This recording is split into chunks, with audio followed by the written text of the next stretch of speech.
ಸಖತ್ ಖಾರ, ಬಣ್ಣ ಮತ್ತು ರುಚಿ ಆಚಿ ಚಿಲ್ಲಿ ಪೌಡರ್.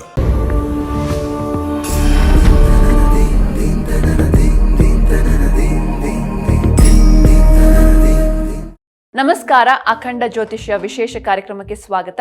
ನಾನು ಸಿಂಚನಾ. ಇವತ್ತು ನಾವು ವಾಮಾಚಾರಕ್ಕೆ ಅಮಾವಾಸ್ಯೆ ಯಾಕೆ ಸೂಕ್ತ ಎನ್ನುವುದನ್ನು ತಿಳ್ಕೊಳ್ಳೋಣ. ಈ ಕುರಿತು ತಿಳಿಸಿಕೊಡಲು ನಮ್ಮೊಂದಿಗಿದ್ದಾರೆ ವಿದ್ವಾನ್ ಶ್ರೀ ಶ್ರೀನಿಧಿ ಹೊಳ್ಳ ಗುರೂಜಿ ಅವರು. ಶ್ರೀಯುತರು ಪ್ರಖ್ಯಾತ ಜ್ಯೋತಿಷಿಗಳು ಹಾಗೂ ಮಾಂತ್ರಿಕರು. ಬನ್ನಿ ಗುರುಗಳನ್ನ ಕಾರ್ಯಕ್ರಮಕ್ಕೆ ಸ್ವಾಗತಿಸೋಣ. ನಮಸ್ಕಾರ ಗುರೂಜಿ, ಕಾರ್ಯಕ್ರಮಕ್ಕೆ ಸ್ವಾಗತ. ಗುರೂಜಿ, ನಾನಾಗಲೇ ಹೇಳಿದಾಗೆ ಈ ಅಮಾವಾಸ್ಯೆಯ ದಿನ ವಾಮಾಚಾರವನ್ನು ಯಾಕೆ ಮಾಡಲಾಗುತ್ತೆ ಅಂತ. ಒಂದು ಈ ಗ್ರಹಗಳ ಚಲನೆಯ ಸಂದರ್ಭಗಳಲ್ಲಿ ವಿಶೇಷವಾಗಿ ಹುಣ್ಣಿಮೆಯ ದಿನ ಸಾತ್ವಿಕವಾಗಿರ್ತಕ್ಕಂಥ ದೇವತೆಗಳಿಗೆ ವಿಶೇಷವಾಗಿರ್ತಕ್ಕಂಥ ಶಕ್ತಿ ಅನ್ನುವಂಥದ್ದು ಇರ್ತದೆ. ಹಾಗೆ ಅಮಾವಾಸ್ಯೆಯ ದಿನ ಕಾಣದಲ್ಲೇ ಇರುವಂತಹ ಒಂದು ಗ್ರಹ ಅನ್ನುವಂಥದ್ದು ಏನು ಮಾಡ್ತದೆ ಕೇಳಿದರೆ, ಕಣ್ಣಿಗೆ ಕಾಣದಂತಹ ಹಾಗೆ ರೌದ್ರ ರೂಪವನ್ನು ಉಳ್ಳಂತಹ ರಾಜಸ ಮತ್ತು ತಾಮಸ ಶಕ್ತಿಗಳನ್ನು ಒಳಗೊಂಡಂತಹ ಶಕ್ತಿಗಳಿಗೆ ವಿಶೇಷವಾಗಿರ್ತಕ್ಕಂಥ ಶಕ್ತಿಗಳು ಉಂಟಾಗ್ತದೆ. ಆ ಒಂದು ಸಂದರ್ಭದಲ್ಲಿ ಮಾಡಿದಂಥ ಪ್ರಯೋಗಾದಿಗಳು ಬೇರೆ ದಿನದಲ್ಲಿ ಮಾಡಿದಂತಹ ಪ್ರಯೋಗಕ್ಕಿಂತ ಹೆಚ್ಚಿನ ಫಲವನ್ನು ಉಂಟು ಮಾಡ್ತದೆ. ಅದೇ ರೀತಿಯಾಗಿ ಅಮಾವಾಸ್ಯೆಯ ಕಾಲದಲ್ಲಿ ಈ ಸೂರ್ಯಚಂದ್ರರ ತೀಕ್ಷ್ಣತೆ ಅನ್ನುವಂಥದ್ದು ಆ ವಿಶೇಷವಾಗಿರುವಂಥ ಸಂದರ್ಭ ಆಗಿರುವಂಥ ಕಾರಣದಿಂದ ಮತ್ತು ಈ ತಮೋ ವರ್ಣ ಉಳ್ಳಂತಹ ಹಾಗೆ ತಮಸ್ಸ ಶಕ್ತಿಯನ್ನು ಹೊಂದಿದಂತಹ ಶಕ್ತಿಗಳಿಗೆ ಹಾಗೆ ದೇವಾನುದೇವತೆಗಳಿಗೆ ವಿಶೇಷವಾಗಿರ್ತಕ್ಕಂಥ ಶಕ್ತಿ ಅನ್ನುವಂಥದ್ದು ಉಂಟಾಗ್ತದೆ. ಹಾಗೆ ಈ ವಾಮಾಚಾರ ಅಂತ ಹೇಳಿದರೆ ವಾಮ ಅಂತ ಹೇಳಿ, ಅದು ಯಾವುದು ಕಣ್ಣಿಗೆ ಕಾಣದಂಥ ಶಕ್ತಿಗಳು. ಹಾಗೆ ಪ್ರತಿನಿತ್ಯ ಆ ದೇವರನ್ನು ಆರಾಧನೆ ಮಾಡಲು ಯಾವುದೇ ರೀತಿಯಾಗಿರ್ತಕ್ಕಂಥ ದೇವಾಲಯಗಳು ಇಲ್ಲದಲೇ ಇರುವಂಥ ಶಕ್ತಿಗಳು, ಅವು ಯಾವುದೇ ಇದ್ರೂ ಸಮೇತ ಮತ್ತು ಅಸ್ತ್ರಮಂತ್ರವಾಗಿರುವಂಥ ದೇವತೆಗಳು, ಯಾವುದಾದರೂ ದೇವರ, ಈಗ ನಾವೊಂದು ಉದಾಹರಣೆಗೆ ತೆಗೆದುಕೊಳ್ಳೋದಾದರೆ ಸುದರ್ಶನ ಮಹಾವಿಷ್ಣುವನ್ನು ಒಂದು ದೇವರ ಅಸ್ತ್ರ ಯಾವುದು ಅಂತ ಕೇಳಿದರೆ ಸುದರ್ಶನ ಅಸ್ತ್ರವೇ ಆ ಸುದರ್ಶನ ಮಹಾವಿಷ್ಣುವಿಗೆ ಅಸ್ತ್ರವಂತೆ. ಆ ವಿಷ್ಣುವಿನ ಆ ಅಸ್ತ್ರಮಂತ್ರ ಜಪಗಳನ್ನು ಹಾಗೆ ಅಸ್ತ್ರಮಂತ್ರವನ್ನು ಪ್ರಯೋಗ ಮಾಡುವಂಥ ಸಂದರ್ಭಗಳಲ್ಲಿ ಇದಕ್ಕೆ ಅಮಾವಾಸ್ಯೆ ಅನ್ನುವಂಥದ್ದು ಬಹಳಷ್ಟು ವಿಶೇಷಕಾರಿಯಾಗಿರುವಂಥದ್ದು. ಮತ್ತು ಅಮಾವಾಸ್ಯೆಯ ರಾತ್ರಿ ಕಾಲದಲ್ಲಿ ಅರ್ಥಾತ್ ನಿಷೀಧ ಕಾಲದಲ್ಲಿ ಮಾಡುವಂಥದ್ದು ವಿಶೇಷವಾಗಿ ಈ ರಜೋಗುಣವುಳ್ಳಂತಹ ಮತ್ತು ಈ ಸಂಚಾರ ಸ್ವರೂಪವನ್ನು ಹೊಂದಿದಂತಹ ದೇವತೆಗಳು ನಿಷೀಧ ಕಾಲದಲ್ಲಿ ಅಂತ ಹೇಳಿದರೆ ಸಾಯಂಕಾಲದಲ್ಲಿ ಸೂರ್ಯಾಸ್ತ ಆದ ನಂತರದಲ್ಲಿ ಆ ಸಂಚಾರಕ್ಕೆ ಹೊರಟು ಮಧ್ಯರಾತ್ರಿಯಲ್ಲಿ ಆ ಸಂಚಾರವನ್ನು ಮುಗಿಸಿಕೊಂಡು ತನ್ನ ಒಂದು ದೇವತಾ ಸಾನ್ನಿಧ್ಯಕ್ಕೆ ಬರುವಂತಹ ಕಾಲ. ಇದೇ ರೀತಿಯಾಗಿ ಆ ಒಂದು ಸಂಚಾರ ಕಾಲದಲ್ಲಿ ಪ್ರಸನ್ನ ಕಾಲಲಾಗಿರ್ತಾಳೆ ಆ ತಾಯಿ ಅನ್ನುವಂಥ ದೃಷ್ಟಿಯಿಂದ ಅಮಾವಾಸ್ಯೆಯಲ್ಲಿ ಹಾಗೂ ಕೃತಿಕಾ ನಕ್ಷತ್ರ, ರೋಹಿಣಿ ನಕ್ಷತ್ರ ಇತ್ಯಾದಿ ನಕ್ಷತ್ರಗಳಲ್ಲಿ ಈ ದೇವತೆಗಳ ರೌದ್ರ ರೂಪ ಅನ್ನುವಂಥದ್ದು ಹೆಚ್ಚಿರುವಂಥ ಸಂದರ್ಭ. ಹಾಗೆ ತಮೋಶಕ್ತಿ ಆರಾಧನೆ ಮಾಡಲಿಕ್ಕೆ ಈ ಅಮಾವಾಸ್ಯೆ ಅನ್ನುವಂಥದ್ದು ಬಹಳ ವಿಶೇಷವಾಗಿರುವಂಥದ್ದು. ಮತ್ತು ಈ ಚಂದ್ರನ ದರ್ಶನ ಅನ್ನುವಂಥದ್ದು ಅಮಾವಾಸ್ಯೆ ಕಾಲದಲ್ಲಿ ಕೆಲವೊಂದು ಗ್ರಹಗಳ ದರ್ಶನ ಅನ್ನುವಂಥದ್ದು ಆಗೋದಿಲ್ಲ. ಯಾಕೆ ಅಂತ ಕೇಳಿದರೆ ಪೂರ್ಣವಾಗಿ ಅದು ಮುಚ್ಚಿ ಹೋಗಿರ್ತದೆ. ಆ ಸಂದರ್ಭಗಳಲ್ಲಿ ಈ ರಜೋಗುಣ ಉಳ್ಳಂತಹ ದೇವತೆಗಳು ಅಥವಾ ಈ ಕೃತ್ರಿಮ ಅಂತ ಹೇಳಿದರೆ ನಾವೇನು ಕೃತಿ ವ್ಯತ್ಯಾಸೋ ಇತಿ ಕೃತ್ರಿಮ ಅಂತ ಹೇಳಿ ಒಂದು ವಾಕ್ಯವನ್ನು ಹೇಳ್ತೇವೆ.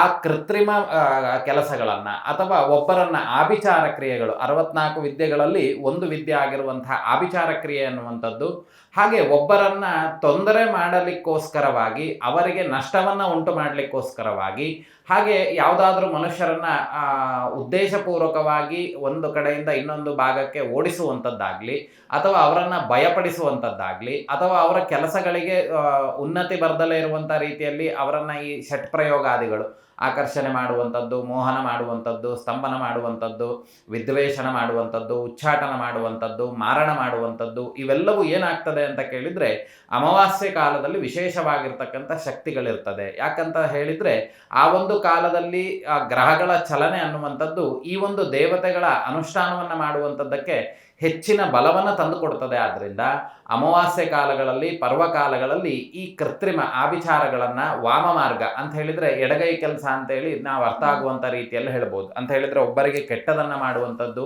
ಈ ಎಲ್ಲ ಕೆಲಸಗಳನ್ನು ಈ ಅಮಾವಾಸ್ಯೆ ದಿನದಂದೇ ನಾವು ಅದನ್ನು ಮಾಡಬೇಕಾಗ್ತದೆ. ಯಾಕಾಗಿ ಅಂತ ಕೇಳಿದರೆ ಆ ಒಂದು ದಿನದಂದು ಆ ಒಂದು ದೇವತೆಗೆ ಹೆಚ್ಚಿನ ಶಕ್ತಿ ಅನ್ನುವಂಥದ್ದು ಇರ್ತದೆ.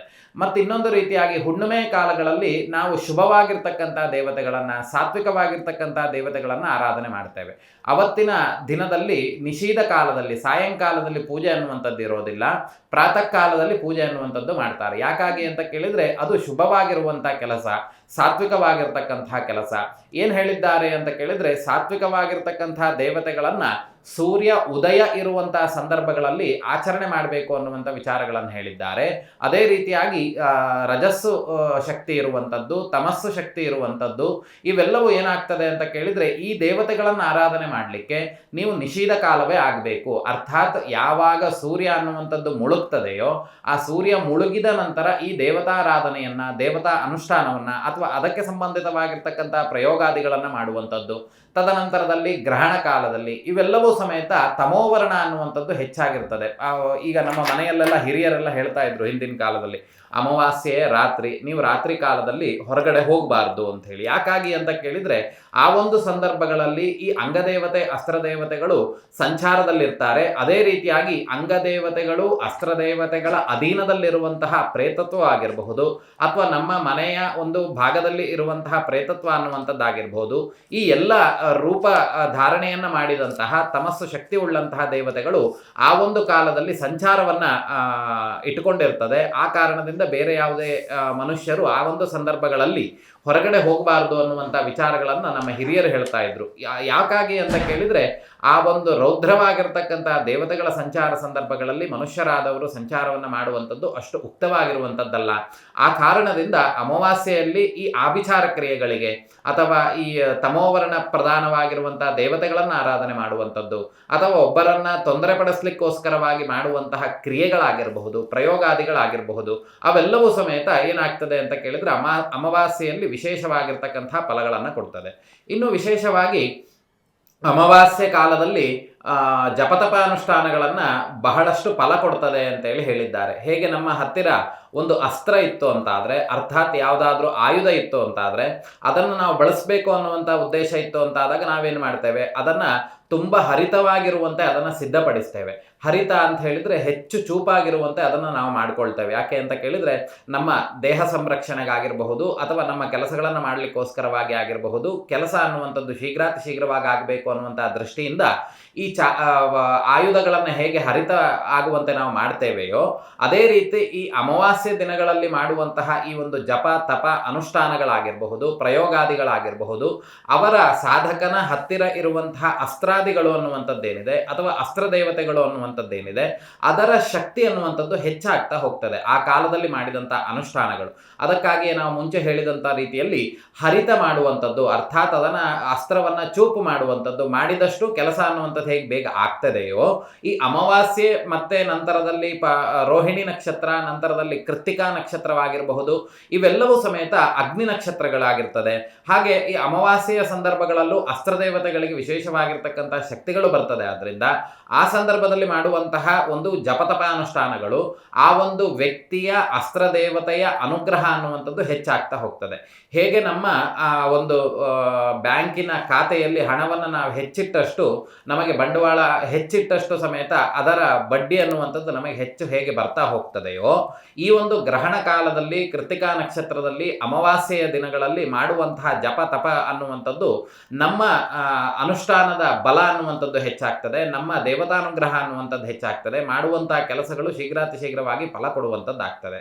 ಅದೇ ರೀತಿಯಾಗಿ ಅಮಾವಾಸ್ಯೆ ದಿನಗಳಲ್ಲಿ ಯಾವ್ಯಾವ ದೇವತೆಗಳನ್ನು ಹೇಗೆ ಆರಾಧನೆ ಮಾಡಬೇಕು ಅನ್ನುವಂಥ ವಿಚಾರಗಳನ್ನು ತಿಳಿದುಕೊಂಡ್ವಿ. ಆದರೂ ಸಮೇತ ಮತ್ತೆ ಸಾಮಾನ್ಯವಾಗಿರ್ತಕ್ಕಂತಹ ಜನರು ಏನೆಲ್ಲ ಕೆಲಸಗಳನ್ನು ಮಾಡ್ಬೋದು ಅನ್ನುವಂಥ ಚಿಂತನೆಗಳನ್ನು ಮಾಡೋದಾದರೆ ಈ ಒಂದು ಕಾಲದಲ್ಲಿ ಅಮಾವಾಸ್ಯೆಯ ದಿನಗಳಲ್ಲಿ ಯಾರ ಮನುಷ್ಯನ ದೇಹದಲ್ಲಿ ದುರ್ಬಾಧೆಗಳು ಅಂತ ಹೇಳಿದರೆ ಈ ದುಷ್ಟಶಕ್ತಿಗಳ ಕಾಟದಿಂದ ತುಂಬ ಮಂಕಾಗಿರುವಂಥದ್ದಾಗಿರಬಹುದು ಅಥವಾ ಆಭಿಚಾರ ಆಗಿರುವಂತಹ ವ್ಯಕ್ತಿಗಳಾಗಿರಬಹುದು, ಈ ಒಂದು ಸಂದರ್ಭಗಳಲ್ಲಿ ಅಮಾವಾಸ್ಯೆಯ ದಿನದಂದು ಅವರ ದೇಹದ ಮೇಲಿರುವಂತಹ ಬಾಧೆಗಳನ್ನು ಆಕರ್ಷಣೆ ಮಾಡುವಂಥದ್ದು ಅಥವಾ ದೇಹದ ಮೇಲಿರುವಂತಹ ತೊಂದರೆಗಳನ್ನು ಹೊಡೆದು ಓಡಿಸುವಂಥದ್ದು ಅಥವಾ ಆ ಒಂದು ದೇಹದ ಮೇಲಿರುವಂತಹ ಶಕ್ತಿಯನ್ನು ನಿಷ್ಕ್ರಿಯ ಮಾಡುವಂಥದ್ದು ಅಥವಾ ಅದರ ಶಕ್ತಿಯನ್ನು ನಿಷ್ಕ್ರಿಯ ಮಾಡುವಂಥದ್ದು ಒಂದು ಕಡೆ ಆದರೆ ಆ ಶಕ್ತಿಯನ್ನು ಕಮ್ಮಿ ಮಾಡುವಂಥ ಪ್ರಕ್ರಿಯೆಗಳಾಗಿರಬಹುದು. ಇವೆಲ್ಲ ಇವೆಲ್ಲವನ್ನು ಸಮೇತ ಅಮಾವಾಸ್ಯೆಯ ದಿನದಂದೇ ಮಾಡ್ತಾರೆ. ಯಾಕಾಗಿ ಅಂತ ಕೇಳಿದರೆ ಆ ಒಂದು ಕಾಲದಲ್ಲಿ ಮಾಡಿದಂತಹ ಪ್ರಯೋಗಾದಿಗಳು ಅನ್ನುವಂಥದ್ದು ಬಹಳಷ್ಟು ವಿಶೇಷವಾಗಿರ್ತಕ್ಕಂತಹ ಫಲಗಳನ್ನು ಆ ಮನುಷ್ಯನಿಗೆ ಕೊಡ್ತದೆ. ಆದ್ದರಿಂದ ಯಾವುದು ನಮ್ಮ ಕುಟುಂಬದಿಂದ ಆಗಿರಬಹುದು ಅಥವಾ ದೇಹದಿಂದ ಆಗಿರಬಹುದು, ಅವುಗಳನ್ನು ನಾವು ದೂರ ತಳ್ಳಲ್ಪಡ್ತೇವೆಯೋ ಅಥವಾ ತೆಗೆದುಹಾಕುವಂಥ ಪ್ರಕ್ರಿಯೆ ಇದೆಯೋ ಅಥವಾ ಶುದ್ಧ ಮಾಡುವಂಥ ಪ್ರಕ್ರಿಯೆ ಇದೆಯೋ, ಕುಟುಂಬವನ್ನಾಗಿರಬಹುದು, ಮನುಷ್ಯನ ದೇಹವನ್ನಾಗಬಹುದು, ದುಷ್ಟಶಕ್ತಿಗಳಿಂದ ಅವನು ತೊಂದರೆ ಅನುಭವಿಸ್ತಿರುವಂಥದ್ದು ಯಾವುದೇ ತೊಂದರೆಗಳಿದ್ರೂ ಸಮೇತ ಈ ಅಮಾವಾಸ್ಯೆಯ ದಿನಗಳಲ್ಲಿ ನಾವು ಆ ದೋಷಗಳನ್ನು ಆಕರ್ಷಣೆ ಮಾಡುವಂಥದ್ದಾಗಿರಬಹುದು, ಉಚ್ಚಾಟನೆಯನ್ನು ಮಾಡುವಂಥದ್ದಾಗಿರಬಹುದು, ಅಥವಾ ಆ ದೇಹದ ಬಾಧೆಗಳನ್ನು ತೆಗೆದು ಸೂರ್ಯ ಪ್ರತಿಮೆ ಮೇಲೆ ಆವಾಹನೆ ಮಾಡಿ ಅದನ್ನು ಉಚ್ಚಾಟನೆ ಮಾಡುವಂಥದ್ದಾಗಿರಬಹುದು, ಅಥವಾ ಆ ಎಲ್ಲ ದೇಹದ ಬಾಧೆಗಳನ್ನು ಸೂರ್ಯಮಂಡಲದಲ್ಲಿ ಉದ್ವಾಸನೆ ಮಾಡುವಂಥದ್ದಾಗಿರಬಹುದು. ಈ ಎಲ್ಲ ಶಕ್ತಿಗಳು ಏನಾಗ್ತದೆ ಕೇಳಿದರೆ ಅಮಾವಾಸ್ಯೆಯಲ್ಲಿ ವಿಶೇಷವಾಗಿರ್ತಕ್ಕಂತಹ ಫಲಗಳನ್ನು ಕೊಡ್ತದೆ. ಬೇರೆ ದಿನಗಳಲ್ಲಿ ಮಾಡಿದಂಥ ಶಕ್ತಿಗಿಂತ ಹೆಚ್ಚಿನ ಶಕ್ತಿ ಈ ಒಂದು ಸಂದರ್ಭದಲ್ಲಿ ಇರುವಂಥ ಕಾರಣದಿಂದ ಆ ಸಂದರ್ಭಗಳಲ್ಲಿ ವಿಶೇಷವಾಗಿರ್ತಕ್ಕಂತಹ ದೇವತಾರಾಧನೆಯನ್ನು ಮಾಡೋದ್ರಿಂದ ನಮ್ಮ ದೇಹದಲ್ಲಿರುವಂತಹ ದುಷ್ಟಶಕ್ತಿಗಳಿಂದ ಉಂಟಾಗುವಂತಹ ತೊಂದರೆಗಳು ಅನ್ನುವಂಥದ್ದು ಶೀಘ್ರವಾಗಿ ದೂರವಾಗ್ತದೆ ಅನ್ನುವಂಥ ವಿಷಯಗಳು. ಖಂಡಿತ ಗುರುಜಿ. ಇನ್ನು ಹುಣ್ಣಿಮೆಗೂ ಕೂಡ ಅಮಾವಾಸ್ಯೆಯಷ್ಟೇ ಶಕ್ತಿ ಇರುತ್ತಾ ಹೇಗೆ ಅಂತ? ಅದೇ, ಈಗ ಒಂದು ತಮೋಪ್ರಧಾನವಾಗಿರುವಂತಹ ದೇವತೆಗಳು, ಅರ್ಥಾತ್ ರೌದ್ರ ರೂಪ ಅಥವಾ ಸಿಟ್ಟಿನಿಂದ ಕೂಡಿದಂಥದ್ದು, ಈ ಎಲ್ಲ ದೇವತೆಗಳಿಗೂ ಬಲ ಬರುವಂಥದ್ದು ಅಮಾವಾಸ್ಯೆಯ ದಿನ. ಅಮಾವಾಸ್ಯೆ ದಿನ ಕೊಡುವಂಥದ್ದು ಇದೇ ರೀತಿಯಾಗಿ ಆಚರಣೆ ಮಾಡುವಂಥ ಸ್ಥಿತಿಗತಿಗಳು. ಯಾಕೆಂದ್ರೆ ನಾವು ಸುದ್ದಿವಾಹಿನಿಯಲ್ಲಿ ನೋಡಿರ್ತೇವೆ ಅಥವಾ ಸಾಮಾಜಿಕ ಜಾಲತಾಣದಲ್ಲಿ ನೋಡಿರ್ತೇವೆ, ಅಮಾವಾಸ್ಯೆ ದಿನ ಈ ಡ್ರಿಂಕ್ಸ್ ಮಾಡುವಂಥದ್ದು, ಮದ್ಯದ ಬಾಟ್ಲುಗಳನ್ನು ತೆಗೆದು ಇಟ್ಟುಕೊಂಡು ಪೂಜೆ ಮಾಡುವಂಥದ್ದು, ಅದೇ ರೀತಿಯಾಗಿ ಮಾಂಸಗಳನ್ನು ಇಡುವಂಥದ್ದು, ಮದ ಬರುವಂತಹ ವಸ್ತುಗಳನ್ನು ಇಡುವಂಥದ್ದು, ಮೂರು ರಸ್ತೆ ಸೇರುವಂತಹ ಜಾಗಗಳಲ್ಲಿ ಕೂಡುವಂಥದ್ದು, ಇವೆಲ್ಲವನ್ನು ಅಮಾವಾಸ್ಯೆ ದಿನೇ ಯಾಕೆ ಮಾಡ್ತಾರೆ ಅಂತ ಕೇಳಿದ್ರೆ ಆ ಒಂದು ಗ್ರಹಗಳ ಶಕ್ತಿ ಅನ್ನುವಂಥದ್ದು ಹೆಚ್ಚಿರ್ತದೆ ಆಗಿರುವಂತ ಕಾರಣದಿಂದ ಈ ತಮೋವರ್ಣ ಪ್ರಧಾನವಾಗಿರುವಂಥದ್ದು ಅವತ್ತಿನ ಈ ಅಮಾವಾಸ್ಯೆಯ ದಿನದಂದೇ ಅದಕ್ಕೆ ಶಕ್ತಿ ಜಾಸ್ತಿ. ಅವತ್ತಿನ ದಿನ ನೋಡಿ, ಯಾರು ಮೂರ್ಧಾರಿ ಸೇರೋ ಕಡೆ ವಿಳೆದೆಲೆ ಅಡಿಕೆ ಬಾಳೆಹಣ್ಣು ತೆಗೆದಿಡೋದಿಲ್ಲ. ತಮೋಪ್ರಧಾನವಾಗಿರುವಂತಹ ವಸ್ತುಗಳನ್ನ ಬಳಸಿಕೊಂಡೇ ಆಭಿಚಾರ ಕ್ರಿಯೆಗಳನ್ನ ಮಾಡ್ತಾರೆ. ಹಾಗೆ ಹುಣ್ಣಿಮೆಯ ದಿನ ಮಾಡುವಂಥದ್ದೇನು ಅಂತ ಕೇಳಿದ್ರೆ ಸಾತ್ವಿಕವಾಗಿರ್ತಕ್ಕಂತಹ ದೇವತೆಗಳ ಆರಾಧನೆಯನ್ನ, ಪುಷ್ಟಿ ಕೊಡುವಂತಹ ಕೆಲಸಗಳು, ನಮ್ಮ ದೈನಂದಿನವಾಗಿರ್ತಕ್ಕಂತಹ ಜೀವನದಲ್ಲಿ ದೇವತಾನುಗ್ರಹಕ್ಕೋಸ್ಕರವಾಗಿಯೇ ಹುಣ್ಣಿಮೆ ದಿನ ಮಾಡುವಂತಹ ಕೆಲಸಗಳು ಸಾತ್ವಿಕವಾಗಿರ್ತಕ್ಕಂತಹ ದೇವತೆಗಳು. ಅವತ್ತಿನ ದಿನ ಆ ದೇವರನ್ನ ಆಚರಣೆ ಮಾಡೋದ್ರಿಂದನೇ ಏನಾಗ್ತದೆ ಅಂತ ಕೇಳಿದ್ರೆ ಶುಭವಾಗಿರ್ತಕ್ಕಂತಹ ಫಲಗಳು, ಅಥವಾ ಶುಭವಾಗಿರುವಂತಹ ದೇವತೆಗಳು ಅಥವಾ ಸಾತ್ವಿಕವಾಗಿರ್ತಕ್ಕಂತಹ ದೇವತೆಗಳು, ಶಾಂತ ಸ್ವರೂಪದಲ್ಲಿ ಇರುವಂತಹ ದೇವತೆಗಳನ್ನು ಆರಾಧನೆ ಮಾಡಲಿಕ್ಕೆ ಹುಣ್ಣಿಮೆ ಅನ್ನುವಂಥದ್ದು ಬಹಳಷ್ಟು ವಿಶೇಷವಾಗಿರುವಂಥದ್ದು. ಅದೇ ರೀತಿ ಅಮಾವಾಸ್ಯೆ ಅನ್ನುವಂಥದ್ದು ಈ ರೌದ್ರ ದೇವತೆಗೆ ಅಥವಾ ಈ ತಮೋಪ್ರಧಾನವಾಗಿರುವಂತಹ ದೇವತೆಗಳನ್ನು ಆರಾಧನೆ ಮಾಡುವಂಥದ್ದು. ಆ ಕಾಲದಲ್ಲಿ ವಿಶೇಷವಾಗಿ ಸಾಧಕರು ಅಥವಾ ಈ ದೇವತೆಗಳಿಗೆ ಮದ್ಯ ಮಾಂಸಾದಿಗಳನ್ನು ಕೊಡುವಂಥದ್ದು, ಮತ್ತೆ ಆ ಭೋಗವನ್ನು ಕೊಡುವಂಥದ್ದು. ಪ್ರತಿನಿತ್ಯ ಈ ಮಾಂತ್ರಿಕರ ಕೆಲಸವಾಗಿರಬಹುದು ಅಥವಾ ಈ ನೀಚ ಕೆಲಸವನ್ನು ಮಾಡುವಂತಹ ಕೆಲಸದವರು ಆ ಒಂದು ಅಮಾವಾಸ್ಯೆಯ ದಿನದಂದು ಭೋಗ ಕೊಡುವಂಥದ್ದು ಅಂತ ಹೇಳಿ ಮಾಡ್ತಾರೆ. ಅರ್ಥಾತ್ ದೇವತೆಗಳಿಗೆ ಮದ ಬರುವಂತಹ ವಸ್ತುಗಳನ್ನ ಯಾವ ದೇವತೆಗಳನ್ನ ಆರಾಧನೆ ಮಾಡ್ತೇವೆಯೋ ಆ ದೇವತೆಗೆ ಹೇಳಿದಂತಹ ತಮೋವರ್ಣವನ್ನ ಹೆಚ್ಚು ಮಾಡುವಂತಹ ವಸ್ತುಗಳನ್ನ ಅವತ್ತಿನ ದಿನ ಅವರು ಪ್ರಾಶನಾದಿಗಳನ್ನ ಮಾಡ್ತಾರೆ, ಅಥವಾ ಅದನ್ನ ಸೇವನೆ ಮಾಡಿಕೊಂಡು ಆ ದೇವತಾ ಆರಾಧನೆಯನ್ನ ಮಾಡುವಂಥದ್ದು ಇರ್ತದೆ.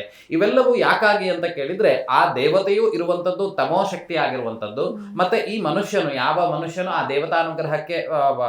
ದೇವತಾನುಗ್ರಹವನ್ನು ಮಾಡ್ಕೊಳ್ಬೇಕು ಅನ್ನುವಂಥ ನಿಶ್ಚಯವನ್ನ ಮಾಡಿರ್ತಾನೆಯೋ ಆ ಒಂದು ಮನುಷ್ಯನು ಸಮೇತ ಆ ಅಮಾವಾಸ್ಯೆಯ ದಿನಗಳಲ್ಲಿ ತಮೋಪ್ರಧಾನವಾಗಿರ್ತಕ್ಕಂಥ ಆಹಾರಗಳನ್ನೇ ಸೇವನೆ ಮಾಡ್ತಾನೆ. ಯಾಕಾಗಿ ಅಂತ ಕೇಳಿದ್ರೆ ಏನು ಬ್ರಹ್ಮಾಂಡದ ಸ್ವರೂಪದಿಂದ ಬರುವಂತಹ ಶಕ್ತಿ ಅನ್ನುವಂಥದ್ದು ತಮೋಪ್ರಧಾನವಾಗಿರುವಂತಹ ದೇವತೆಗೆ ಹೆಚ್ಚಾಗಿರ್ತದೆ. ಆದ ಕಾರಣದಿಂದ ಆ ಮನುಷ್ಯನು ಸಮೇತ ಅದೇ ತಮೋಪ್ರಧಾನವಾಗಿರುವಂತಹ ಆಹಾರಗಳನ್ನು ಸೇವನೆ ಮಾಡಿ ತಮಶಕ್ತಿಯನ್ನು ಹೊಂದಿರುವಂತಹ ದೇವತೆಗಳನ್ನು ಒಲಿಸಿಕೊಳ್ಳುವಂತಹ ಕೆಲಸವನ್ನು ಮಾಡ್ತಾನೆ. ಆದ್ರಿಂದ ಈ ಅಮಾವಾಸ್ಯೆಯ ದಿನದಂದು ಈ ಒಂದು ದೇವತೆಗಳಿಗೆ ಆರಾಧನೆ ಮಾಡುವಂಥದ್ದು ಬಹಳಷ್ಟು ವಿಶೇಷವಾಗಿರುವಂಥದ್ದು. ಕೆಲವರನ್ನ ಹೇಳುವಂಥದ್ದು ಕೇಳಿರ್ಬೋದು, ಅಮಾವಾಸ್ಯೆಗಳಲ್ಲಿ ಹೊರಗಡೆ ಹೋಗಬಾರ್ದು ಇತ್ಯಾದಿಗಳನ್ನ. ಯಾಕೆ ಅಂತ ಕೇಳಿದ್ರೆ ಆ ಒಂದು ಸಂದರ್ಭಗಳಲ್ಲಿ ಆ ದೇವತೆಗಳು ಅತಿ ಜಾಗೃತವಾಗಿರ್ತದೆ. ಈ ಕರ್ಫ್ಯೂ ಹಾಕಿದಂತ ಸಂದರ್ಭದಲ್ಲಿ ನಾವು ಸುಮ್ಮನೆ ಹೊರಗಡೆ ಹೋಗಿ ಬರ್ತೀವಿ ಅಂತ ಹೇಳಿದ್ರೆ ಎಂತ ಮಾಡ್ತಾರೆ, ಪೊಲೀಸರು 2 ಬಾರಿಸ್ತಾರೆ. ಅದೇ ರೀತಿಯಾಗಿ ಈ ಅಮಾವಾಸ್ಯೆಗಳಲ್ಲಿಯೂ ಅಷ್ಟೇ ಆ ದೇವತೆಗಳ ಸಂಚಾರ ಇರುವಂತ ಕಾರಣದಿಂದನೇ ಅಮಾವಾಸ್ಯೆ ಹೊತ್ತು ಮೊಳಗ್ಲಿಕ್ಕಿಂತ ಮುಂಚಿತವಾಗಿ ನೀವು ಒಳಗಡೆ ಬನ್ನಿ, ಸಣ್ಣ ಮಕ್ಕಳು ಹೊರಗಡೆ ಹೋಗಬಾರ್ದು, ಆಮೇಲೆ ರಜಸ್ವಲೆ ಆದಂತಹ ಸ್ತ್ರೀಯು ಸಮೇತ ಹೊರಗಡೆ ಹೋಗಬಾರ್ದು, ಮದುವೆ ಆಗದಲ್ಲೇ ಇರುವಂತಹ ಹೆಣ್ಣು ಮಕ್ಕಳು ಸಮೇತ ನಿಷೇಧ ಕಾಲದಲ್ಲಿ ಹೊರಗಡೆ ಹೋಗಬಾರ್ದು, ಸಾಯಂಕಾಲದಲ್ಲಿ ಉಗುರುಗಳನ್ನ ಕಟ್ ಮಾಡಬಾರ್ದು. ಇದೆಲ್ಲ ಯಾಕಾಗಿ ಅಮಾವಾಸ್ಯೆ ರಾತ್ರಿಯಲ್ಲಿ ಉಗುರುಗಳನ್ನೆಲ್ಲ ಕಟ್ ಮಾಡ್ಲಿಕ್ಕಿಲ್ಲ. ಈ ಕೆಲವೊಂದು ಫಿಲಮ್ ಅಲ್ಲೆಲ್ಲ ಬಂದಿದೆ, ಉಗುರು ತೆಕ್ಕೊಳ್ಳೋದು, ಕೂದಲು ತೆಕ್ಕೊಳ್ಳೋದು, ತುಂಬಾ ದೊಡ್ಡ ದೊಡ್ಡ ಹೆಸರು ಮಾಡಿರುವಂತಹ ಫಿಲಮ್. ಅದೆಲ್ಲ ಯಾಕಾಗಿ ಅಂತ ಕೇಳಿದ್ರೆ ಕೇಳಿದ್ರೆ ಆ ಸಂದರ್ಭದಲ್ಲಿ ಸಂಗ್ರಹಿಸುವಂತಹ ಮನುಷ್ಯನ ಜೀನ್ಸ್ ಇರುವಂತಹ ವಸ್ತುಗಳನ್ನ ಆ ಒಂದು ಸಂದರ್ಭದಲ್ಲಿ ಸಂಗ್ರಹಿಸುವಂಥದ್ದು ಏನಾಗ್ತದೆ ಅಂತ ಕೇಳಿದ್ರೆ ಈ ಪ್ರಯೋಗಕ್ಕೆ ಹೆಚ್ಚಿನ ಶಕ್ತಿಯನ್ನ ಕೊಡ್ತದೆ. ಹಾಗಾಗಿಯೇ ಅಮಾವಾಸ್ಯೆ ಹುಣ್ಣಿಮೆಗಳಲ್ಲಿ ಕೇಶಮುಂಡನವನ್ನ ಅರ್ಥಾತ್ ತಲೆ ಕೂದಲನ್ನ ಕಟ್ ಮಾಡುವಂಥದ್ದು, ಹಾಗೆ ಉಗುರನ್ನ ಕಟ್ ಮಾಡುವಂಥದ್ದು, ತದನಂತರದಲ್ಲಿ ನೂತನವಾಗಿರ್ತಕ್ಕಂತಹ ಬಟ್ಟೆಯನ್ನ ಧಾರಣೆ ಮಾಡುವಂಥದ್ದು, ಕಪ್ಪು ವರ್ಣದ ಬಟ್ಟೆಗಳನ್ನ ಧಾರಣೆ ಮಾಡುವಂಥದ್ದು, ಪೂರ್ಣವಾಗಿರುವಂತಹ ಕೆಂಪು ವರ್ಣದ ಬಟ್ಟೆಗಳನ್ನ ಧಾರಣೆ ಮಾಡುವಂಥದ್ದು, ಇವೆಲ್ಲವೂ ಸಂಪ್ರದಾಯವಾಗಿ ಹಿಂದಿನ ಕಾಲದಲ್ಲಿ ಅನಾದಿ ಕಾಲದಿಂದ ಆಚರಣೆ ಮಾಡ್ಕೊಂಡು ಬಂದಂತಹ ವಿಷಯವೇ. ಆದ್ರೆ ನಾವು ಪಾಶ್ಚಾತ್ಯ ಸಂಸ್ಕೃತಿಗೆ ಅಡಿಕ್ಟ್ ಆಗ್ಬಿಟ್ಟು ಇವೆಲ್ಲವನ್ನ ಒಂದೊಂದನ್ನೇ ಬಿಡ್ತಾ ಬರ್ತಾ ಇದ್ದೇವೆ.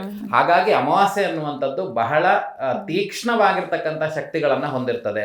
ಅದೇ ರೀತಿಯಾಗಿ ಮನುಷ್ಯರಿಗೆ ಮಾತ್ರವಲ್ಲದೆ ನಮ್ಮ ಪ್ರಕೃತಿಯಲ್ಲೂ ಸಮೇತ ಇದು ವಿಕೋಪಕ್ಕೆ ಹೋಗ್ತದೆ. ಆ ಒಂದು ಕಾಲದಲ್ಲಿ ಬಹಳ ಹೆಚ್ಚಾಗಿರುವಂತಹ ಕತ್ತಲು ಆವರಿಸಿರ್ತದೆ ಪ್ರಕೃತಿಯಲ್ಲಿ. ಅದೇ ರೀತಿಯಾಗಿ ಇನ್ನು ಸಮುದ್ರಾದಿಗಳನ್ನು ನೋಡುವಾಗ ಅಲ್ಲಿನ ಏರಿಳಿತ ಅನ್ನುವಂಥದ್ದು ಮಾಮೂಲಿ ದಿನಕ್ಕಿಂತ ಹೆಚ್ಚಿನ ಏರಿಳಿತಗಳು ಅನ್ನುವಂಥದ್ದು ಅಮಾವಾಸ್ಯೆ ದಿನ ಇರ್ತದೆ. ಯಾಕಾಗಿ ಅಂತ ಕೇಳಿದ್ರೆ ಆ ಪ್ರಕೃತಿಯಲ್ಲಿ ಆಗುವಂತಹ ಏನು ಬದಲಾವಣೆ ಅನ್ನುವಂಥದ್ದಿದೆ, ಕೇವಲ ಈ ಗ್ರಹಗಳ ಒಂದು ಬದಲಾವಣೆ ಅಥವಾ ಗ್ರಹಗಳ ಚಲನೆ, ಈ ಒಂದು ಕಾರಣದಿಂದಲೇ ಅಮಾವಾಸ್ಯೆ ಮತ್ತೆ ಹುಣ್ಣಿಮೆಗಳಲ್ಲಿ ಸಮುದ್ರದಲ್ಲಿ ಏರಿಳಿತಗಳು ಅನ್ನುವಂಥದ್ದು ಅತಿ ಹೆಚ್ಚಾಗಿರ್ತದೆ. ಮತ್ತೆ ಕತ್ತಲು ಅನ್ನುವಂಥದ್ದು ಅಮಾವಾಸ್ಯೆಯ ದಿನದಂದು ಅತಿಯಾಗಿರ್ತಕ್ಕಂಥ ಕತ್ತಲು ನೋಡ್ಲಿಕ್ಕೆ ಸಿಗುವಂಥದ್ದು ಯಾವಾಗ ಅಂತ ಕೇಳಿದ್ರೆ ಅಮಾವಾಸ್ಯೆಯ ದಿನದಂದೇ. ಹುಣ್ಣಿಮೆಯ ದಿನದಂದು ಏನು ಹೇಳ್ತಾರೆ, ಹುಣ್ಣಿಮೆಯ ಬೆಳದಿಂಗಳಲ್ಲಿ ನಾವು ಊಟ ಮಾಡೋಣ ಅಂತ ಹೇಳ್ತಾರೆ. ಅದನ್ನೇ ಅಮಾವಾಸ್ಯೆಯ ದಿನ ನಾವು ಊಟ ಮಾಡೋಣ ಅಂತ ಯಾರು ಹೇಳೋದಿಲ್ಲ. ಯಾಕೆ ಅಂತ ಕೇಳಿದ್ರೆ ಆ ಸಂದರ್ಭದಲ್ಲಿ ತಮೋ, ಅದಕ್ಕೆ ಹೇಳುವಂಥದ್ದು ಕತ್ತಲು ತುಂಬಿರುವಂತಹ ಅಮಾವಾಸ್ಯೆ ಅಂತ ಹೇಳಿ, ಎಂತ ಭಯಂಕರವಾಗಿರ್ತಕ್ಕಂತಹ ಅಮಾವಾಸ್ಯೆ ಅಥವಾ ಕತ್ತಲು ತುಂಬಿರುವಂತಹ ಅಮಾವಾಸ್ಯೆ, ಇವೆಲ್ಲವನ್ನ ಯಾಕಾಗಿ ಹೇಳ್ತಾರೆ ಅಂತ ಕೇಳಿದ್ರೆ ಚಂದ್ರನ ಬೆಳಕು ಅನ್ನುವಂಥದ್ದು ಸಹ ಆ ಒಂದು ಸಂದರ್ಭದಲ್ಲಿ ಇರೋದಿಲ್ಲ, ಪೂರ್ಣವಾಗಿರ್ತಕ್ಕಂತಹ ಕತ್ತಲು ಆವರಿಸಿರ್ತದೆ. ಯಾಕೆ ಅಂತ ಕೇಳಿದ್ರೆ ಆ ಒಂದು ಸಂದರ್ಭದಲ್ಲಿ ಬೀರುವಂತಹ ಶಕ್ತಿಗಳು ಅನ್ನುವಂಥದ್ದು ಅತಿ ರೌದ್ರ ರೂಪವಾಗಿರ್ತದೆ. ಮನುಷ್ಯನ ದೇಹಕ್ಕೆ ತೊಂದರೆಯನ್ನು ಉಂಟು ಮಾಡುವಂಥ ಎಲ್ಲ ಶಕ್ತಿಗಳು ಆ ಒಂದು ಸಂದರ್ಭದಲ್ಲಿ ಇರ್ತದೆ. ಆದ್ದರಿಂದ ಅಮಾವಾಸ್ಯೆಯ ದಿನದಂದು ವಾಮ ಮಾರ್ಗಿಗಳು ಅಥವಾ ಮಾಂತ್ರಿಕರು ಅಥವಾ ಈ ದೇವತೆಗಳನ್ನ ಮಾಟಮಂತ್ರಾದಿಗಳನ್ನ ಮಾಡಲಿಕ್ಕೆ ಅದೊಂದು ಪ್ರಶಸ್ತವಾಗಿರ್ತಕ್ಕಂಥ ಸಮಯ. ಅದು ಮತ್ತೆ ಗ್ರಹಣ ಕಾಲಗಳು ಇವೆಲ್ಲವೂ ಆ ದೇವತೆಗಳನ್ನ ವಶೀಕರಣ ಮಾಡ್ಕೊಳ್ಳಿದಕ್ಕೋಸ್ಕರವಾಗಿ ಆಗಿರಬಹುದು. ವಶೀಕರಣ ಅನ್ನೋದಕ್ಕಿಂತ ಆ ದೇವರನ್ನ ಆರಾಧನೆ ಮಾಡಲಿಕ್ಕೆ ಹೇಳಿರುವಂತಹ ಕಾಲಗಳು. ಆದ್ದರಿಂದ ಈ ಒಂದು ಸಂದರ್ಭ ಅಮಾವಾಸ್ಯೆಯ ದಿನ ಅನ್ನುವಂಥದ್ದು ಬಹಳಷ್ಟು ವಿಶೇಷವಾಗಿರುವಂಥದ್ದು. ಯಾರಿಗೆ ಅಂತ ಕೇಳಿದ್ರೆ ತಮೋಪ್ರಧಾನವಾಗಿರುವಂಥದ್ದು, ರಜೋಪ್ರಧಾನವಾಗಿರುವಂತಹ ದೇವತೆಗಳನ್ನು ಆರಾಧನೆ ಮಾಡುವವರಿಗೆ ಇದು ಬಹಳಷ್ಟು ವಿಶೇಷಕಾರಿಯಾಗಿರ್ತಕ್ಕಂತಹ ಫಲಗಳನ್ನು ಕೊಡ್ತದೆ. ಆದ್ದರಿಂದ ಈ ಅಮಾವಾಸ್ಯೆ ಕಾಲಗಳಲ್ಲಿ ಈ ಅನುಷ್ಠಾನಗಳನ್ನು ಹೆಚ್ಚಿನದಾಗಿ ಅದನ್ನು ಆಚರಣೆಯಲ್ಲಿ ಇಟ್ಕೊಂಡಿರ್ತಾರೆ. ಈ ವಾಮಮಾರ್ಗಿಗಳಿಗೆ ಅದೊಂದು ವಿಶೇಷವಾಗಿರ್ತಕ್ಕಂತಹ ಕಾಲ. ಅಮಾವಾಸ್ಯೆ ಅನ್ನುವಂಥದ್ದಕ್ಕೆ ಅವ್ರು ಕಾಯ್ತಾ ಇರ್ತಾರೆ. ಯಾಕಾಗಿ ಅಂತ ಕೇಳಿದ್ರೆ ಅವರ ಮಂತ್ರಾನುಷ್ಠಾನಗಳು ಬೇರೆ ದಿನ ಮಾಡಿದಕ್ಕಿಂತ ಹೆಚ್ಚಿನ ಫಲಗಳು ಅಮಾವಾಸ್ಯೆಯ ದಿನ ಮಾಡಿದಂಥ ಕಾಲದಲ್ಲಿ ಅವರಿಗೆ ಪ್ರಾಪ್ತವಾಗ್ತದೆ. ಆ ಕಾರಣದಿಂದ ಈ ಅಮಾವಾಸ್ಯೆ ಅನ್ನುವಂಥದ್ದು ನಮ್ಮ ಸನಾತನ ಹಿಂದೂ ಧರ್ಮದಲ್ಲಿ ವಿಶೇಷವಾಗಿರ್ತಕ್ಕಂತಹ ಫಲಗಳನ್ನು ಕೊಡುವಂಥದ್ದು. ಖಂಡಿತ ಗುರುಜಿ, ಈ ಬಗ್ಗೆ ಇನ್ನಷ್ಟು ಮಾತಾಡೋಣ. ಒಬ್ರು ಕಾಲರ್ ಇದ್ದಾರೆ, ಚಂದ್ರ ಅಂತ, ಮಾತಾಡ್ಸ್ಬಿಡೋಣ. ನಮಸ್ತೆ. ನಮಸ್ತೆ ಮೇಡಮ್. ನಮಸ್ತೆ, ಗುರೂಜಿ ಇದ್ದಾರೆ, ಮಾತನಾಡಿ ಸರ್. ನಮಸ್ತೆ ಗುರುಜಿ ನಮಸ್ತೆ. ನಮಸ್ತೆ, ಹೇಳಿ. ಎಲ್ಲಾದ್ರೂ ಸಂಬಂಧ ಇನ್ನೊಂದ್ಸಲ ಹೇಳಿ. ನನ್ನ ಹೆಸರು ಚಂದ್ರ ಅಂತ, ಆಲೋಚನಕ್ಕೂ ಹಾ, ನಾನು ಎಲ್ಲಾದ್ರೂ ಸಂಬಂಧ ಆಯ್ತಲ್ಲ, ಎಲ್ಲಿ ಹೋಗಿ ಸುಮಾರು ಒಂದು 5 ವರ್ಷ ದುಃಖ. ಹುಡುಗಿ ಒಪ್ತಾ ಇಲ್ಲ. ಹುಡುಗಿ ಎಲ್ಲಾದ್ರೂ ರೈತರು ಕೊಡಲ್ಲ ಅಂದ್ರೆ ಕಾಫಿ ತೋಟ ಇದೆ ನಮ್ದು. ಹಾ, ಅದಕ್ಕೆ ಎಲ್ಲಾದ್ರೂ ಆಯ್ತಲ್ಲ, ಏನು ಪರಿಹಾರ ಅನ್ನೋದು ಗೊತ್ತಿಲ್ಲ. ನಿಮ್ಮ ಡೇಟ್ ಆಫ್ ಬರ್ತ್ ಟೈಮಿಂಗ್ಸ್ ಇದೆಯಾ? ಇಲ್ಲ ಗುರುಜಿ, ಅದು ಎಲ್ಲ ಮನೆಗಿದ್ದಾಗ ಹೋಗ್ಬಿಟ್ಟಿದ್ದಾರೆ. ನಿಮ್ಮ ಮನೆ ದೇವ್ರು ಯಾವುದು? ರಂಗನಾಥ ಸ್ವಾಮಿ. ರಂಗನಾಥ ಸ್ವಾಮಿ. ರಂಗನಾಥ ಸ್ವಾಮಿ ದೇವ್ರಿಗೆ ಪ್ರಾರ್ಥನೆ ಮಾಡಿ ಒಂದು 28ರಲ್ಲಿ ಒಂದು ಸಂಖ್ಯೆ ಹೇಳಿ ನೋಡುವ. 15.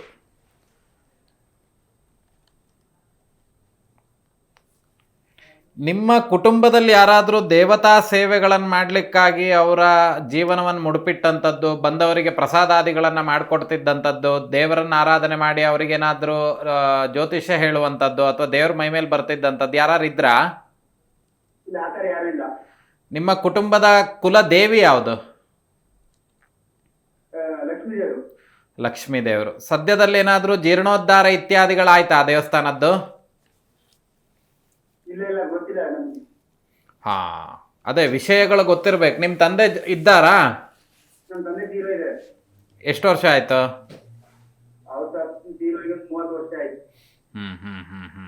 ನೀವು ಸದ್ಯಕ್ಕೆ ನೇರವಾಗಿ ಬಂದು ಭೇಟಿ ಮಾಡಿ. ಸದ್ಯದ ಪರಿಸ್ಥಿತಿಗೆ ನಿಮ್ಮ ಮನೆಯ ಆಸುಪಾಸಿನಲ್ಲಿರುವಂಥ ಬ್ರಾಹ್ಮಣರ ಹತ್ತಿರ ಲಕ್ಷ್ಮೀನಾರಾಯಣ ಹೃದಯ ಪಾರಾಯಣ ಅಂತ ಬರುತ್ತೆ, ಅದನ್ನು ಮಾಡಿಸ್ತಾ ಬನ್ನಿ ಪ್ರತಿ ಗುರುವಾರ. ಸಾಧ್ಯತೆ ಇದ್ದರೆ ನೇರವಾಗಿ ಬಂದು ಭೇಟಿ ಮಾಡಿ. ಸ್ವಲ್ಪ ಈ ಅಣ್ಣ ತಮ್ಮದಿಗಳ ಜಗಳ, ಈ ಭೂಮಿ ಸಂಬಂಧಿತವಾಗಿ ಸ್ವಲ್ಪ ಅಭಿಚಾರಗಳೆಲ್ಲ ಇದೆ, ಅದನ್ನೆಲ್ಲ ಇಲ್ಲಿ ವಿಮರ್ಶೆ ಮಾಡಲಿಕ್ಕೆ ಸಾಧ್ಯತೆ ಇಲ್ಲ, ಸಮಯ ಸಾಲುವುದಿಲ್ಲ. ಹಾಗಾಗಿ ನೇರವಾಗಿ ಬಂದು ಭೇಟಿ ಮಾಡಿ. ಸದ್ಯದ ಪರಿಸ್ಥಿತಿಗೆ ಲಕ್ಷ್ಮೀನಾರಾಯಣ ಹೃದಯ ಪಾರಾಯಣ ಮಾಡಿ. ಮಾರ್ಚಿನ ನಂತರ ಮದುವೆ ಆಗುವಂಥ ಯೋಗಗಳು ತುಂಬ ಸ್ಪಷ್ಟವಾಗಿದೆ. ಸ್ವಲ್ಪ ಸಮಸ್ಯೆಗಳಿದೆ, ಅದನ್ನು ಸರಿ ಮಾಡಿಕೊಂಡ್ರೆ ಖಂಡಿತವಾಗ್ಲೂ ಆಗ್ತದೆ. ಶುಭವಾಗಲಿ. ಓಕೆ, ಧನ್ಯವಾದ ಕರೆ ಮಾಡಿದ್ದಕ್ಕೆ. ಖಂಡಿತ ಗುರುಜಿ. ಇನ್ನು ಈ ವಾಮಾಚಾರದಲ್ಲಿ ಏನೆಲ್ಲ ಬಳಸಲಾಗುತ್ತೆ ಅಂತ? ವಾಮಾಚಾರದಲ್ಲಿ ಎಲ್ಲ ತಮೋಪ್ರಧಾನವಾಗಿರುವಂಥ ವಸ್ತುಗಳನ್ನೇ ಬಳಸುವಂಥದ್ದು. ತಮೋಪ್ರಧಾನ ಅಂತ ಹೇಳಿದರೆ ಈಗ ಜಂಬೀರ ಫಲ, ಜಂಬೀರ ಅಂತ ಹೇಳಿದರೆ ನಿಂಬೆಹಣ್ಣನ್ನು, ಅದಾದ ನಂತರದಲ್ಲಿ ಕೂಷ್ಮಾಂಡ ಅಂತ ಹೇಳಿದರೆ ಕುಂಬಳಕಾಯಿಯನ್ನು, ಬೂದುಗುಂಬಳಕಾಯಿಯನ್ನು ಕೂಷ್ಮಾಂಡ ಅಂತ ಹೇಳಿ ಹೇಳ್ತಾರೆ. ಇನ್ನು ಮದ್ಯ ಅಂತ ಹೇಳಿದ್ರೆ ಏನು ಈಗಿನ ಕಾಲದಲ್ಲಿ ಮದ್ಯಪಾನಾದಿಗಳು ಅಂತ ಹೇಳ್ತಾರೆ, ಅದನ್ನು ಸಮೇತ ಬಳಸ್ತಾರೆ. ಯಾಕಾಗಿ ಅಂತ ಕೇಳಿದ್ರೆ ಆ ಒಂದು ಶಕ್ತಿ ಇರುವಂಥದ್ದು, ಆ ವಸ್ತು ಅನ್ನುವಂಥದ್ದು ತಮೋಪ್ರಧಾನವಾಗಿರುವಂಥ ವಸ್ತು. ಮನುಷ್ಯನ ಬುದ್ಧಿಯನ್ನ ಸೀಮಿತದಲ್ಲಿ ಇಡುವ ಎಲ್ಲ ಕ್ರಿಯೆಗಳನ್ನು ಕಟ್ ಮಾಡಿ ಬಿಡ್ತದೆ. ಮನುಷ್ಯನನ್ನು ಸಮೇತ ಮದ್ಯಪಾನಾದಿಗಳು, ಮಾಂಸಾಹಾರಗಳನ್ನು ಸೇವನೆ ಮಾಡಿದಾಗ ಅವನಲ್ಲೂ ತಮಸ್ಸು ಶಕ್ತಿ ಅನ್ನುವಂಥದ್ದೇ ಹೆಚ್ಚಾಗ್ತದೆ. ಅರ್ಥಾತ್ ರೌದ್ರವೂ ಹೆಚ್ಚಾಗ್ಬೋದು, ಅಥವಾ ಅವನ ಮಾನಸಿಕ ಸ್ಥಿತಿಗತಿಗಳು ಅನ್ನುವಂಥದ್ದು ಹಿಡಿತದಲ್ಲಿಂದಲೇ ಇರುವಂಥದ್ದು. ಆ ಜಪತಪ ಅನುಷ್ಠಾನಗಳನ್ನು ಮಾಡುವಂಥ ಸಂದರ್ಭಗಳಲ್ಲೂ ಇದನ್ನ ಪ್ರಾಶನ ಮಾಡಿಯೇ ಮಾಡ್ತಾರೆ.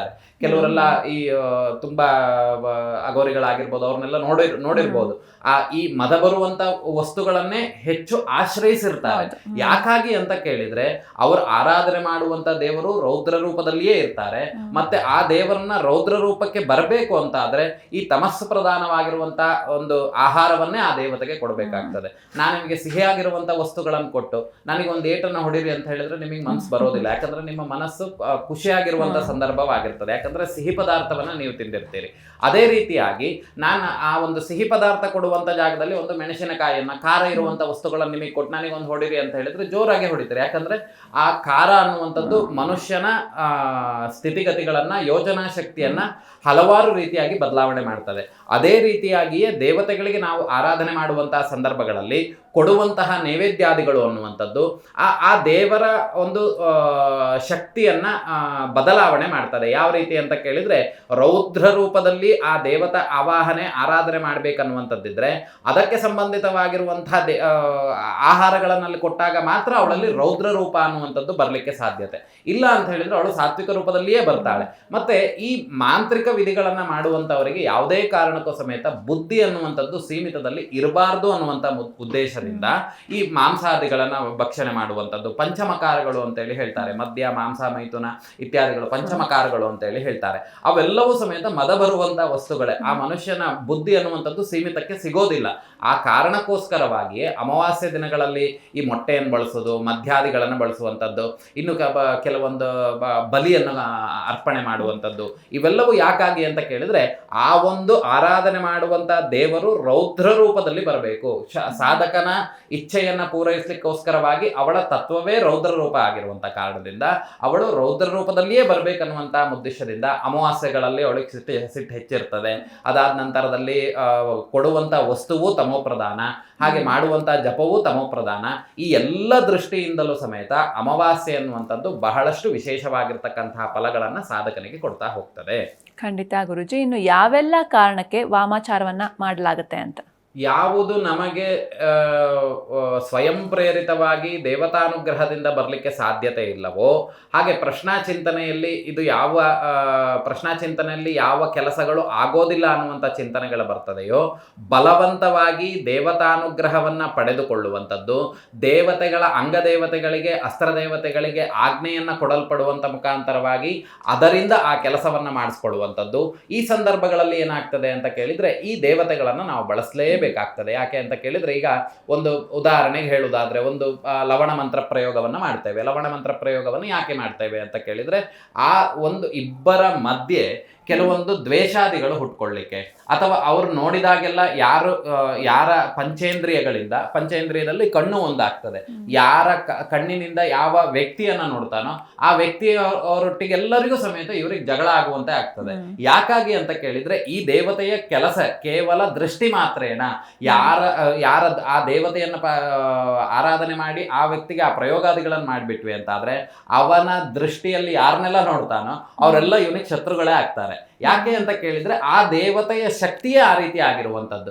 ಹಾಗಾಗಿ ಮತ್ತೆ ಇನ್ನು ಒಬ್ಬರಿಗೆ ತೊಂದರೆ ಕೊಡುವಂಥದ್ದಾಗಿರಬಹುದು, ಒಬ್ಬರನ್ನ ಕೂತು ಜಾಗದಲ್ಲಿ ಕೂರಿಸುವಂಥದ್ದಾಗಿರಬಹುದು, ಒಬ್ಬರ ಆರೋಗ್ಯಕ್ಕೆ ತೊಂದರೆ ಕೊಡುವಂಥದ್ದಾಗಿರಬಹುದು, ವ್ಯವಹಾರದಲ್ಲಿ ತೊಂದರೆ ಕೊಡುವಂಥದ್ದಾಗಿರಬಹುದು.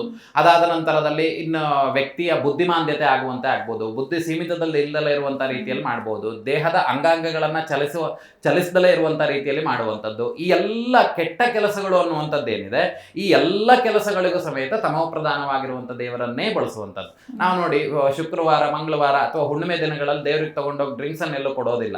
ಕೆಲವೊಂದು ಕಡೆ ಎಲ್ಲ ಕೊಡೋದನ್ನ ನಾವು ನೋಡಿದ್ದೇವೆ ಅಥವಾ ನೀವು ನೋಡಿರ್ತೀರಿ. ಅದೆಲ್ಲ ಯಾಕಾಗಿ ಕೊಡ್ತಾರೆ, ಯಾಕೆ ಈ ಮನುಷ್ಯರು ಸೃಷ್ಟಿ ಮಾಡುವಂತಹ ಕೆಲಸಗಳನ್ನು ಯಾಕಾಗಿ ಇದು ಮಾಡ್ತಾರೆ ಅನ್ನುವಂಥದ್ದು ನೀವು ಯೋಚನೆ ಮಾಡಿರ್ಬೋದು. ಇಲ್ಲಿ ನೋಡಿ, ಕೆಲವೊಂದು ಯಕ್ಷಿಗಳಿಗೆ ನಾವು ಬಳಸುವಂತಹ ತಾಂಬೂಲಗಳು ಅನ್ನುವಂಥದ್ದು, ತಾಂಬೂಲ ಅಂತ ಹೇಳಿದ್ರೆ ವೀಳ್ಯದೆಲೆ, ಅಡಿಕೆ, ಹೊಗೆಸೊಪ್ಪು ಇತ್ಯಾದಿಗಳು, ಅದು ಆ ಒಂದು ವಸ್ತುಗಳನ್ನೇ ಬಳಕೆ ಮಾಡಬೇಕು. ಇನ್ನು ಕೆಲವೊಂದು ದೇವತೆಗಳಿಗೆ ಮದ್ಯವನ್ನೇ ನೈವೇದ್ಯವಾಗಿ ಮಾಡಬೇಕಾಗ್ತದೆ, ಇನ್ನು ಕೆಲವೊಂದು ದೇವತೆಗಳಿಗೆ ಮಾಂಸವನ್ನೇ ನೈವೇದ್ಯ ಮಾಡಬೇಕಾಗ್ತದೆ, ಇನ್ನು ಕೆಲವೊಂದು ಯಕ್ಷಿಗಳಿಗೆ ಈ ಧೂಮಪಾನಾದಿಗಳನ್ನು ಮಾಡುವಂಥದ್ದು ಇರ್ತದೆ. ಯಾಕಾಗಿ ಇದೆಲ್ಲ ಹೇಳಿದ್ದಾರೆ ಅಂತ ಕೇಳಿದ್ರೆ, ನಮ್ಮ ಸನಾತನ ಹಿಂದೂ ಧರ್ಮದಲ್ಲಾಗಿರಬಹುದು ಅಥವಾ ಇವತ್ತು ಭೌಗೋಳಿಕವಾಗಿ ನಾವು ಒಂದು ದೇಶವನ್ನ ತೆಗೆದುಕೊಂಡಾಗ ಯಾವ ದುಶ್ಚಟಗಳು ಅನ್ನುವಂಥದ್ದು ಇದೋ ಅದೆಲ್ಲದಕ್ಕೂ ಸಮೇತ ನಮ್ಮ ಇದರಲ್ಲಿ ಪೂರಕವಾಗಿರುವಂಥ ವಿಷಯಗಳಿದ್ದಾವೆ.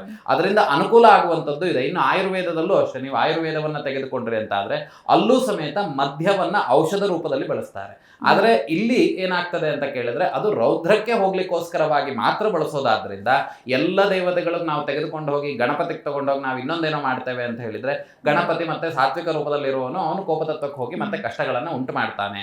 ಆದ್ರಿಂದ ಯಾವ ದೇವತೆಗೆ ಯಾವ ಆರಾಧನೆಯನ್ನು ಹೇಳಿದ್ದಾರೆಯೋ ಅಷ್ಟನ್ನ ಮಾತ್ರ ನಾವು ಮಾಡಬೇಕು. ಬೇರೆ ಅನರ್ಥಗಳನ್ನು ಕೊಡುವಂತಹ ವಿಚಾರಗಳನ್ನು ಮಾಡಿದ್ರೆ ಅದು ಖಂಡಿತವಾಗಿಯೂ ನಮ್ಮ ಕುಟುಂಬಕ್ಕೆ ತೊಂದರೆಯನ್ನ ಮಾಡ್ತದೆ. ಯಾರು ಆ ಅನುಷ್ಠಾನಗಳನ್ನು ಮಾಡ್ತಾರೆಯೋ ಅವರಿಗೂ ಸಮೇತ ತೊಂದರೆಗಳನ್ನು ಕೊಡ್ತದೆ ಅನ್ನುವಂಥ ವಿಚಾರಗಳನ್ನು ಇಲ್ಲಿ ಗಮನಿಸಬೇಕಾಗ್ತದೆ. ಖಂಡಿತ ಗುರುಜಿ, ಇನ್ನು ಇಷ್ಟು ಹೊತ್ತು ಸಾಕಷ್ಟು ವಿಷಯಗಳನ್ನ ತಿಳಿಸ್ಕೊಟ್ರಿ, ಧನ್ಯವಾದಗಳು.